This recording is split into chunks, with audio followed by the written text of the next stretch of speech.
गोविंद जय जय गोपाल जय जय राधा रमण हरि गोविंद जय जय गोविंद जय जय गोपाल जय जय राधा रमण हरि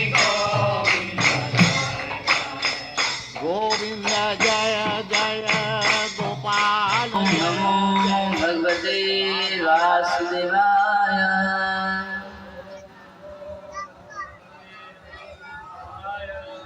ओम नमो भगवते वासुदेवाय। ओम नमो भगवते वासुदेवाय। ओम नमो भगवते वासुदेवाय। ओम नमो भगवते वासुदेवाय। हरे कृष्णा। एक बार जोर से बोलिए सब लोग, हरे कृष्णा हरे कृष्णा कृष्णा कृष्णा हरे हरे, हरे राम राम राम हरे हरे। ग्रंथराज श्रीमद् भागवतम की। तो पिछले 2 दिन से हम यहाँ पर भगवान कपिल भगवान के माता पिता देवहूति और कर्दम मुनि की कथा को सुन रहे हैं और उनके भी पिता मनु महाराज की कथा का भी श्रवण किए। तो रात के समय थोड़ा जल्दी में कुछ श्लोकों का ठीक से व्याख्या नहीं हो सका था, तो थोड़ा हम पीछे से शुरू करेंगे। जब मनु महाराज अपनी पुत्री देवहूति को लेके आए कर्दम मुनि के पास, तो कर्दम मुनि देवहूति माता की प्रशंसा की है और एक विचार रखे कि ऐसा कौन होगा जो इससे विवाह नहीं करना चाहेगा। उसकी सुंदरता का, उसकी महिमा का कुछ वर्णन भी किए, मगर साथ में देखिए साक्षात भगवान आदेश दिए हैं कि उससे विवाह कर लेना, मगर मन में विचार है कि ब्रह्मा जी मुझे सृष्टि बढ़ाने के लिए बोले हो तो ठीक है, मगर ऐसा ना हो कि सृष्टि बढ़ाने के चक्कर में मैं भगवान को भूल जाऊं। संसार में काम तो करना है। कई लोग बहाना करते हैं जब उनको भजन करने के लिए बोले कि अब तुम्हारी तरह बाबा बन जाए क्या। बाबा बनने के लिए कौन बोल रहा है? ये सारे जो भक्त हैं यहाँ सारे जो देख रहे हैं सब गृहस्थ भक्त हैं, सबकी पत्नी है, बच्चे हैं। उधर लीला पुरुषोत्तम प्रभु खड़े हैं, उनकी भी पत्नी है, 3 बच्चे हैं उनके पास। एक अनिरुद्ध जी हैं, इनकी भी पत्नी है, एक बच्चा है इनको। यहाँ जितने आप देख रहे हैं सब गृहस्थ भक्त हैं और साथ में भगवान का भजन भी करते हैं। अपनी गृहस्थी से समय निकाल के भगवान की भक्ति का प्रचार भी करते हैं। तो सृष्टि करनी है, गृहस्थी चलानी है, वो तो जरूरी है, मगर उससे ज्यादा जरूरी है कि ये सब करते हुए हम भगवान को ना भूल जाएं, जो हमारे जीवन का वास्तविक लक्ष्य है। आप सब लोग गांव में रहते हैं तो समझेंगे। अब तो खैर लकड़ी काटनी वाटनी नहीं पड़ती, और पहले हम लोग ये उदाहरण दिया करते थे कि मान लीजिए कहीं बहुत ज्यादा बांस वगैरह हुआ है, बीच में कोई बहुत बढ़िया लकड़ी है, आपको लकड़ी चाहिए, किसी पेड़ में से कुछ काट के आपको लकड़ी चाहिए, वहाँ फर्स्ट क्लास लकड़ी है, चाहिए क्या वो वाली लकड़ी। मगर आसपास बहुत कुछ उग गया है, तो चारों तरफ उसके कुछ ना कुछ झाड़ी जैसा है, तो आप क्या करेंगे? उस वृक्ष से लकड़ी काटने के लिए सारी झाड़ी को साफ करेंगे या बस एक रास्ता बनाएंगे उस पेड़ तक जाने के लिए? क्या करेंगे भाई? कोई मूर्ख होगा तो बोलेगा पहले आगे हम सारी झाड़ी साफ करेंगे तब काटेंगे लकड़ी। अब बुद्धिमान व्यक्ति क्या करेगा? बस रास्ता बनाएगा और लकड़ी काट के ले लेगा। उसी प्रकार से मूर्ख व्यक्ति जो होता है वो जीवन की उलझनों में उलझ जाता है। वो सारी चीज को ठीक करूंगा तब सब ठीक है। लक्ष्य है भगवान को पाना, लक्ष्य है खुद को समझना, भगवान से अपने संबंध को समझना, लक्ष्य है सुखी रहना। सबका एक ही लक्ष्य है ना, सुख प्राप्त करना। तो बुद्धिमान व्यक्ति संसार में उतना ही काम करता है जितना आवश्यक है। और ज्यादा समय अपना लगाता है भगवान की भक्ति में। रास्ता बना लिया और लकड़ी काटी। अब अगर इस पेड़ में लग जाएंगे कि पहले सब साफ करेंगे तो बहुत टाइम चला जाएगा और बहुत टाइम है भी नहीं। तो कर्दम मुनि मन में विचार किए कि ऐसा ना हो कि ब्रह्मा जी कहे हैं सृष्टि आगे बढ़ाने के लिए, उस कार्य में लग जाऊं और भगवान को ना पा पाऊं। तो माता देवहूति के आगे कंडीशन रखे, विवाह का एक कंडीशन। क्या कंडीशन? बोले कि ब्रह्मा जी हमें सेवा दी है संतान उत्पत्ति की, तो संतान उत्पत्ति के बाद मैं संन्यास ले लूंगा। यदि मंजूर हो तो विवाह करेंगे, नहीं मंजूर तो नहीं करेंगे। क्यों? कह रहे कि परम प्रमाणम भगवान अनंतम, मेरे लिए एकमात्र प्रमाण इंपॉर्टेंट है घर गृहस्थी, मगर मोस्ट इंपॉर्टेंट लाइफ में है भगवान। अगर घर गृहस्थी भगवान की भक्ति के लिए अच्छी है, कोई पत्नी सहयोग करती है, बच्चे सहयोग करते हैं भक्ति में, तो गृहस्थी अच्छी है। मगर अगर पत्नी पति या बच्चे सहयोग नहीं करते तो ऐसी गृहस्थी का क्या करना है? तो पहले ही एक कंडीशन रखी है कि परम प्रमाणम भगवान अनंतम, मेरे लिए परम प्रमाण भगवान है, भगवान की आज्ञा है। जैसा हम कल सुने थे कि दया सर्वभूतेषु सर्वजीवेषु दया, सभी जीवों के ऊपर दया करना गृहस्थ आश्रम में रहते हुए, और दत्ताम अभयम, बाद में संन्यास लेके सबको निर्भय करना, सबको भय रहित करना, ये कार्य करना। तो बोले कि उस हिसाब से उनको संन्यास लेना है। इतना बोल के कर्दम मुनि एकदम चुप हो गए। और इधर मनु महाराज अपनी पत्नी और देवहूति दोनों से पूछे, मुंह से नहीं पूछे, इशारे में पूछे कि क्या करना है। और देवहूति बड़ी प्रसन्नता के साथ ऐसा पति स्वीकार कर लिया कि हम इन्हीं से विवाह करेंगे, इसमें कुछ दम है, कुछ क्वालिफाइड व्यक्ति है, नहीं तो एक इंद्रिय लोलोत लंपट व्यक्ति से विवाह कर लें जिसको तंबाकू खाने से फुर्सत मिलती, भगवान का दो माला जप नहीं करता, भजन नहीं करता, गाली गलौज करेगा, बाद में मारपीट करेगा, छोटी सी बात पे तलाक दे देगा। तो ऐसे पति से शादी करके क्या करेंगे? एक पीछे नाम तो उसका जानता नहीं और बोलना भी नहीं चाहता, कोई स्त्री है तो एक वीडियो बनाई कि हाँ हम लोग रावण जैसा भाई पसंद करेंगे मगर राम जैसा पति पसंद नहीं करेंगे। तो मूर्ख इतनी, वो स्त्री मूर्ख इतनी है, रावण कोई अच्छा भाई है? रावण कोई अच्छा भाई था? वो ही उसके पति को मारा था। वो बहन से कोई प्यार नहीं था रावण को, और दूसरे की पत्नी को लाके रख लिया, वो अच्छा भाई है? वो रावण अच्छा भाई है ना, जो दूसरे की पत्नी को उठा के लाया। तो आजकल मानसिकता खराब हो गई है लोगों की। राम जैसा पति अच्छा है जिसने अपनी पत्नी के लिए लंका जला दी, रावण को सपरिवार मार दिया। भागवत में हनुमान जी कह रहे हैं कि भगवान क्यों अवतार लेते हैं? मर्त्यावतार ही मर्त्य शिक्षणम रक्षो वधाय न केवलम विभु। कह रहे हैं कि मर्त्यों को, हम मनुष्यों को शिक्षा देने के लिए भगवान अवतार लेते हैं। मर्त्यावतार ही मर्त्य शिक्षणम, मर्त्य बोलते हैं मनुष्यों को जिनको एक दिन मरना निश्चित है, ऐसे लोग को मर्त्य बोलते हैं। हम लोगों को शिक्षा देने के लिए भगवान प्रकट होते हैं। कह रहे हैं रक्षो वधाय न केवलम विभु, वो भगवान केवल राक्षसों को मारने के लिए नहीं आते। अरे राक्षस को मारना होगा तो कोरोना से मार देंगे, सुनामी से मार देंगे, बाढ़ से मार देते हैं। राक्षसों को मारने के लिए क्या भगवान को आने की जरूरत है? वो तो जरूरत नहीं है। तो फिर क्यों आते हैं? वो हम लोग को शिक्षा देने के लिए आते हैं। आचार्य लोग लिखते हैं क्या शिक्षा देने के लिए?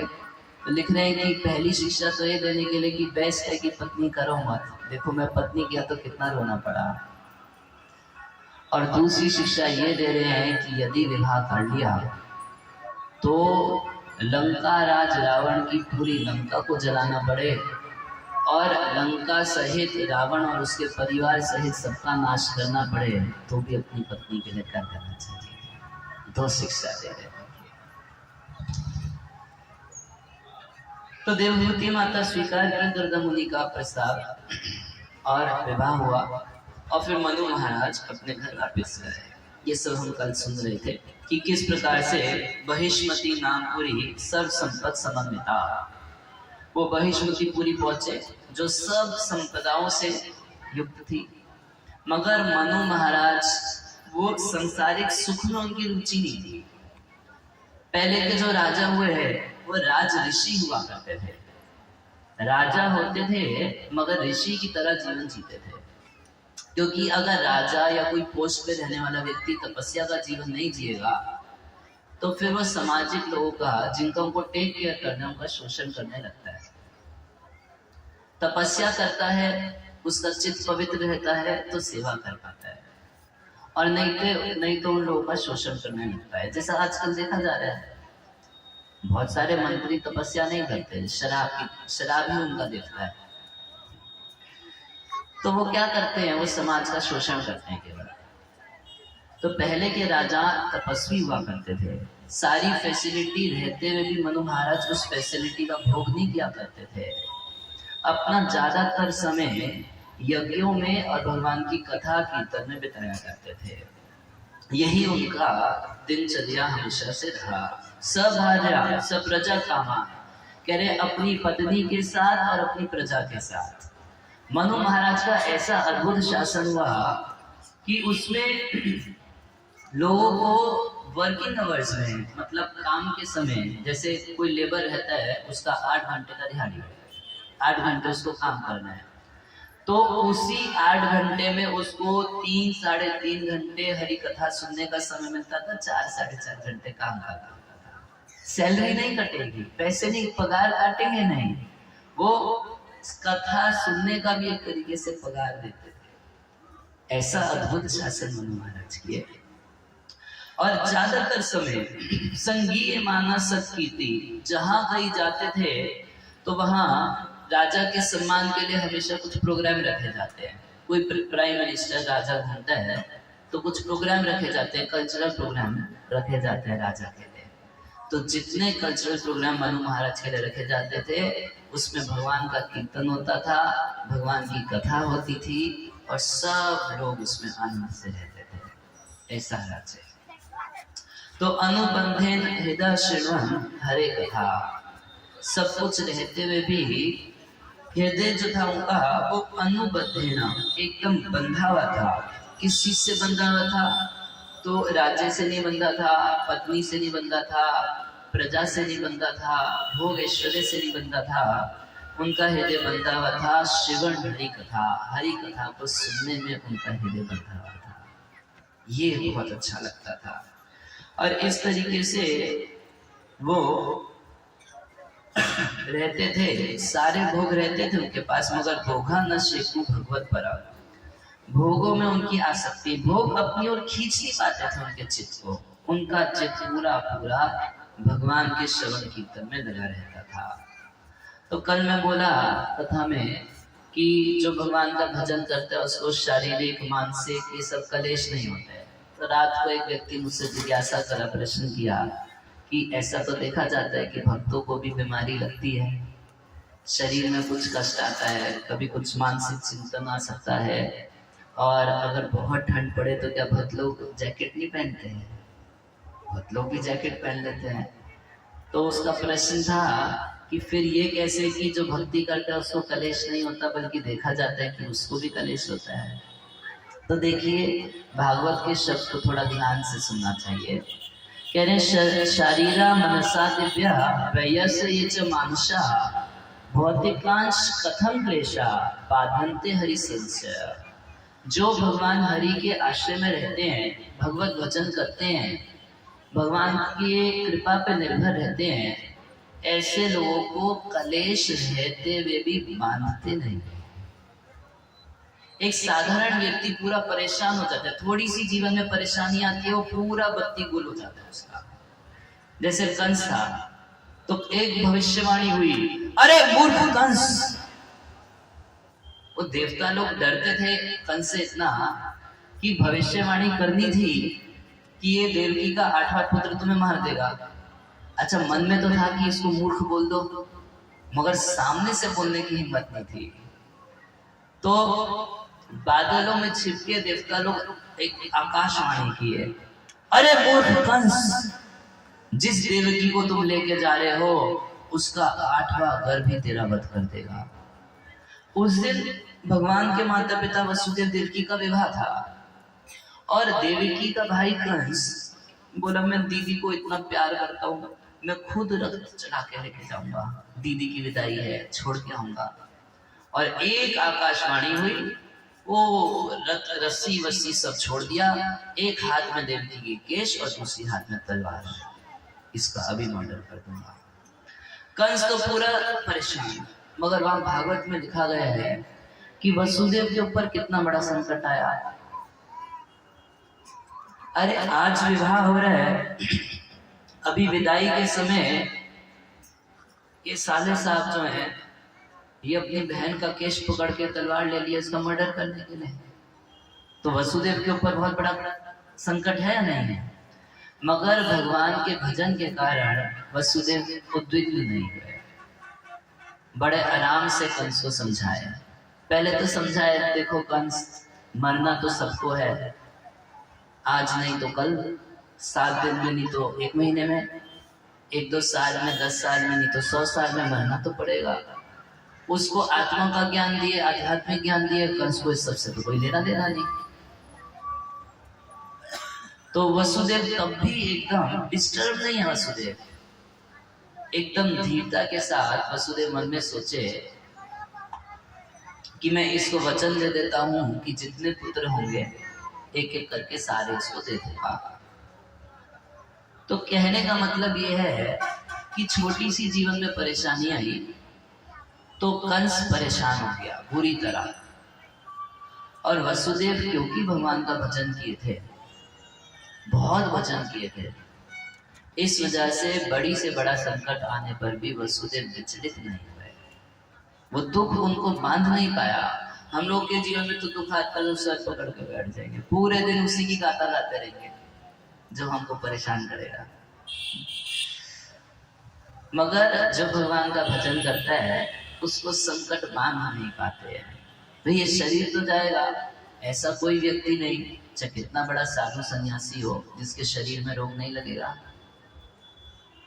शरीर में रोग लगेगा, बुढ़ापा आएगा, मगर शरीर के इन परिवर्तनों से भगवान का भक्त घबराता नहीं है। मगर एक सांसारिक व्यक्ति जो अपने आप को शरीर मानता है, वो सोचते अरे मैं कम देख रहा हूँ, मेरे को कम सुनाई दे रहा है, मैं मर रहा हूँ। अब भगवान का भक्त जानता है कि मैं तो आत्मा हूँ। जैसे मान लीजिए कुर्ता है, कुर्ता धीरे धीरे फटने लगे तो कोई व्यक्ति चिंतित हो जाएगा, मैं फट रहा हूँ, मेरा क्या हो रहा है भाई। तो भगवान का भक्त है, जिसको ज्ञान है, वो जानता है कि एक दिन तो शरीर जाएगा, इसलिए शरीर के छोटे छोटे संकटों से घबराता नहीं है। भगवान में उसका विश्वास बना रहता है, भगवान से अपने संबंध को जानता है। तो शरीर के कलेश हैं मगर बांधते नहीं। मन में भी कुछ कलेश होते हैं। जब महाभारत का युद्ध शुरू हो रहा था तो अर्जुन बोला कि मैं कैसे अपने स्वजनों को मार दूं। अच्छा कृष्ण, तुम ही बताओ, तुम मेरे को बोल रहे हो कि अपने गुरु द्रोणाचार्य को मार दो, अपने दादा भीष्म पितामह को मार दो, मैं तुमको बोलूं कि संदीप्ति मुनि का मर्डर कर दोगे? तो अर्जुन भी डिस्टर्ब थे, इस बात से थोड़ा सा डिस्टर्ब थे कि कैसे अपने स्वजनों को मार दूं। तो भगवान क्या बोले अर्जुन को? अर्जुन को बोले, मात्रा स्पर्शस्तु कौन्तेय शीतोष्ण सुख दुखदा आगमा पायनो नित्यस्ताम तितिक्षस्व भारत। भगवान अर्जुन को बोले कि ऐसा नहीं कि भक्त हो जाओगे तो पूरा संसार तुम्हारे लिए एयर कंडीशन बना दूंगा, गर्मी सर्दी तुम्हारे लिए भी रहेगी, और प्रियजनों का विरह, कोई स्वजन मर जाए, ये दुख तुम्हारे लिए भी रहेगा। ताम तितिक्षस्व भारता, यदि भजन अच्छे से करोगे तो भगवान सहन करने की शक्ति देते हैं। आप पूरा प्रयास लगा लीजिए, पूरा शक्ति लगा लीजिए, तब भी अपने स्वजन को हमेशा अपने साथ नहीं रख पाएंगे, जाएंगे। कौन माता पिता चाहता है कि उनका बच्चा मर जाए? मगर कभी कभी देखा जाता है माता पिता की आंखों के सामने बच्चे को ऐसी बीमारी हो जाती है कि बड़े बड़े एम्स और अपोलो के डॉक्टर बचा नहीं पाते हैं। डॉक्टर को बोलना पड़ता है सॉरी। वो बचाना चाहता है, फिर क्यों नहीं बचा पाया? वो तो इतना प्रेम करता है अपने बच्चे से, क्यों नहीं बचा पाया? ऐसा संभव नहीं है। तो मन में कुछ कलेश तो होता है, मगर वो भक्त को बांधता नहीं है। अनुचिंतया, बहुत चिंता नहीं करता। दिव्या, मानुषा, भौतिका, ये सब कलेश भक्त के जीवन में भी होते हैं, मगर एक ही अंतर है कि अभक्त जो है, जो भजन नहीं करता, उसको छोटे से छोटा दुख डिस्टर्ब कर देता है, और जो जितना बढ़िया से भजन करेगा उसको बड़े से बड़ा दुख भी विचलित नहीं कर सकता। बस इतना ही अंतर है, मगर कितना पर्याप्त अंतर है ना। एक हम बिल्डिंग खड़ी करते हैं जिसमें नींव नहीं डालते, और 3 मंजिल बिल्डिंग खड़ी कर दी, तो क्या होगा? एक आंधी का झोंका आएगा और बिल्डिंग गिर जाएगी। मगर जिस बिल्डिंग की जितनी पक्की नींव है, तो बड़े से बड़ा तूफान आ जाए उस बिल्डिंग को कुछ होगा नहीं। तो उसी प्रकार से जिस व्यक्ति ने जीवन में बचपन से आध्यात्मिक ज्ञान का अनुशीलन किया, उस व्यक्ति के जीवन में बड़े से बड़ा संकट क्यों ना आ जाए, हिलेगा नहीं, उसको कोई दिक्कत नहीं होगी।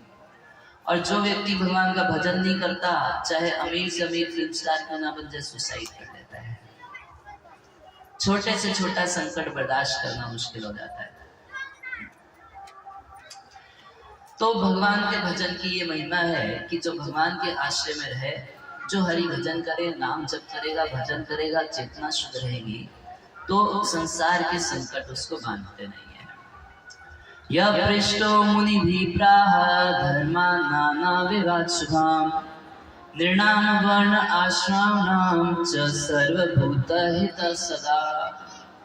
कह रहे यह पृष्टो मुनि भी प्राह, जब मुनियों ने मनु महाराज से पूछा, तो मनु महाराज है राजा, और ऋषि मुनि उनके पास आके उनसे धर्म का ज्ञान लेते थे। तो इससे पता चलता है कि एक क्षत्रिय भी हरि कथा बोल सकता है, और ऋषि मुनि क्षत्रियों से हरि कथा सुना करते थे।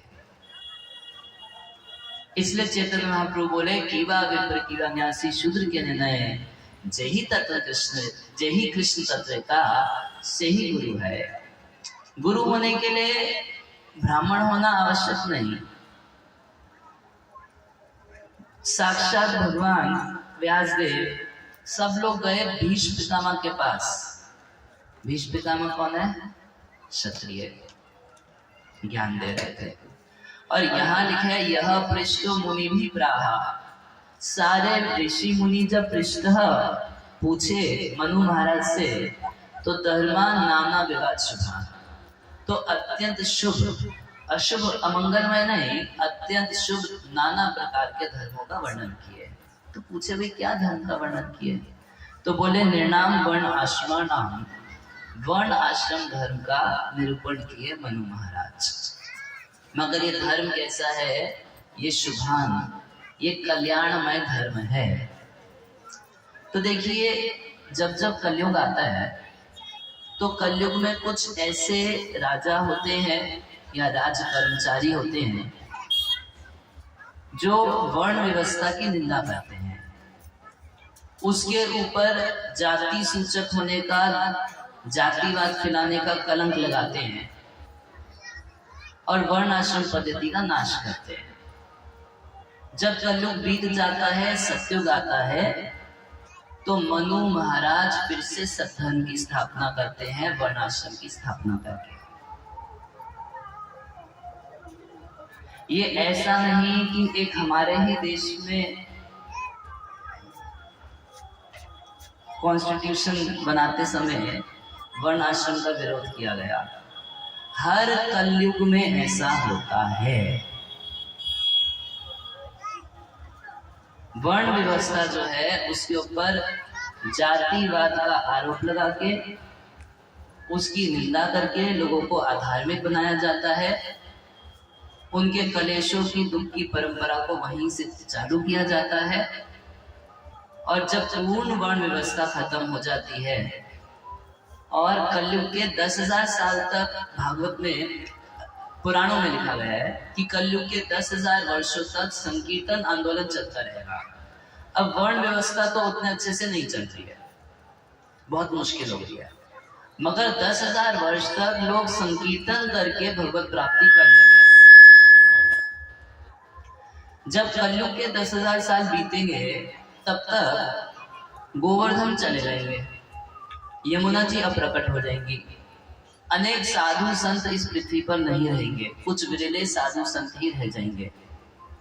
और उसके बाद तो संकट का ही समय है।